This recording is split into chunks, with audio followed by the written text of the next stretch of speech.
The pen hits the paper, and just like that, it's done. Years of memories sealed inside a cold, legal document. You both sit there, silent. No yelling, no tears, no fight left to give. Just quiet. She glances at you, maybe expecting a reaction, but you've got none left. She thinks this silence means peace, that she's finally free. But what she doesn't know is that silence has weight. It follows her home, echoes in every empty room, whispers in the space where your presence used to be. You drive away thinking it's over. She walks away thinking she's won. But what's really begun is a story she never planned to live. A story of choices, consequences, and quiet realizations that don't show up right away. Because peace? It doesn't come from leaving something behind. It comes from understanding what you lost when you did. The first few weeks after the divorce feel like a high she's never known. She wakes up early, plays her favorite songs, takes mirror selfies in new clothes she swore she'd never wear before. Her friends cheer her on. You look amazing, you're glowing, you're finally free. She laughs louder now, posts pictures with captions about self-love and new beginnings. But that glow? It's not peace. It's adrenaline. It's the thrill of running from the truth she doesn't want to face. At night, when the noise fades, she scrolls through her phone. Messages dry up, notifications slow down. That's when her mind starts to whisper. She replays the breakup in her head, trying to convince herself it was necessary, that freedom was worth the cost. But freedom feels strange when there's no one to share it with. She keeps busy, brunches, gym, late-night talks with friends. Anything to fill the silence that keeps reminding her, you're gone. What looks like confidence on the outside is really distraction on the inside. Every photo, every quote, every laugh is a small rebellion against regret. She's not healed. She's just hiding the wound under makeup and filters. And deep down, she knows it. Because no matter how loud the music gets, there's always that quiet voice underneath, asking if this freedom she fought for was ever really worth it. Social media becomes her new mirror, one that always smiles back. Every like, every heart, every "you look amazing" hits her brain like a small dose of dopamine. It's not love, but it feels close enough. She spends hours curating the perfect image, the right angle, the right filter, the perfect caption that says, "I'm better without you." And for a moment, she believes it. The attention feels like control, like power. For the first time in years, she's the one being chased. But validation is a drug, sweet at first, deadly over time. Because when you need it, you start performing for it. Every post becomes a performance, every smile a disguise. The DMs flood in, compliments, flirty messages, attention from men who don't know her name beyond her handle. It's exciting until it isn't. The same messages that once made her blush now feel hollow, recycled, predictable. Late at night, she stares at her phone, waiting for a notification that doesn't come. That silence feels heavier than it used to. The sugar rush fades, and the crash hits harder. Because validation doesn't heal the wound, it hides it. She told herself she didn't need your approval anymore. But deep down, she's still chasing the same thing. To feel wanted, to feel seen, to feel like she matters to someone again. The excitement doesn't vanish overnight. It fades slowly, like color draining from an old photograph. The weekend plans that once filled her calendar start to thin out. The group chats go silent. Friends who used to say, "You deserve better," are now busy with their own lives. The men who flooded her inbox have moved on to newer distractions. The buzz that once made her feel alive is now just quiet. She scrolls through her old photos, the smiles, the nights out, the glow she tried so hard to project. But it doesn't hit the same. The compliments feel recycled, the attention feels forced. She laughs at dinner, but it's an echo, practiced, empty. The silence she used to call peace is starting to sound more like loneliness.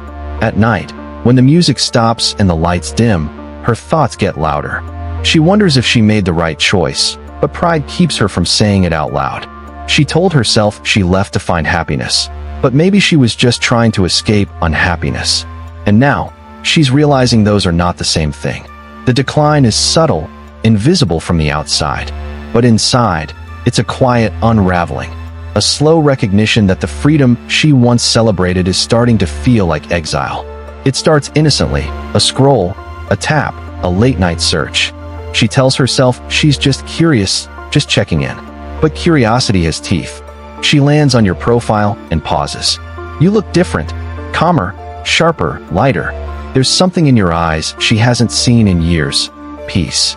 You're out with friends, maybe traveling, maybe working on something new. You're not bitter, not broken, you're rebuilding. And that shakes her more than she wants to admit. She zooms in on the pictures, analyzing every detail. The smile that used to belong to her, the glow that she once thought she dimmed.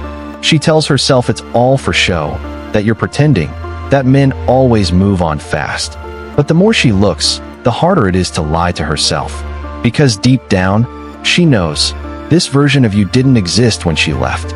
Now, every post becomes a mirror reflecting what she lost. She scrolls faster, trying to feel nothing, but her heart tightens anyway. The tables have turned. You used to chase her validation. Now, she's the one chasing closure. Every sign of your growth cuts quietly, leaving invisible bruises of regret. She thought you'd crumble without her. Instead, you became the man she always hoped you'd be, just too late for her to stand beside him. It doesn't hit all at once. It creeps in slowly, like an old song she forgot she loved. Her mind starts rewinding through the moments she never thought she'd miss. The late-night drives, the inside jokes, the quiet mornings when you'd hand her coffee without a word. Not the arguments, those have faded. What lingers are the simple things, the ones that used to feel ordinary but now feel rare. She used to call it routine. Now she calls it peace. She remembers the way you listened, even when she was angry.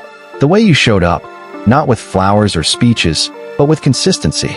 And suddenly, stability doesn't look boring anymore. It looks like safety, the kind that doesn't exist in dating apps or new faces. She lies awake, wondering how something so solid slipped through her hands. The world outside feels colder now, harsher. Everyone talks about independence and freedom, but nobody mentions the loneliness that comes with it. The storm she thought she could dance through has turned into rain that won't stop. And for the first time, she realizes maybe love wasn't the prison she escaped from. Maybe it was the shelter she destroyed. At first, it feels exciting again. The rush of new faces, new names, new possibilities. Dinner dates with strangers who say all the right things. Compliments that come easy. Laughter that feels real, for a moment. She tells herself she's back in the game. But slowly, something feels off. The attention doesn't land the way it used to. These men don't look at her like you did. They look through her.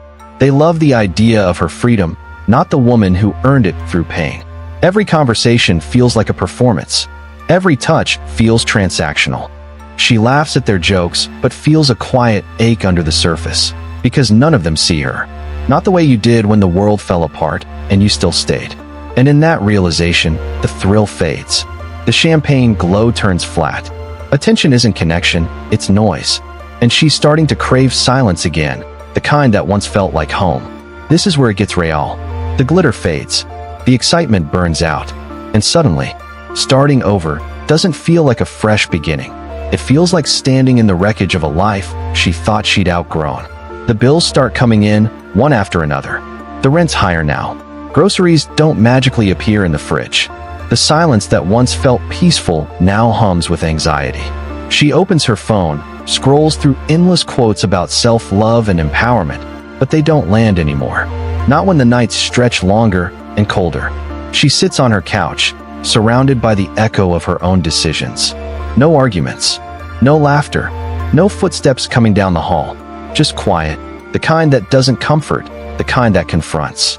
Every "I'm fine" starts to sound less convincing. Every "I deserve better" starts to feel hollow. Because deep down, she's realizing something most people never say out loud. Empowerment feels powerful only when there's someone to witness it. And now, there's no one watching, no one listening. Just her, and the weight of what freedom actually costs. The fantasy of independence has turned into a rebuild, one brick at a time, alone, tired, questioning everything she thought she wanted.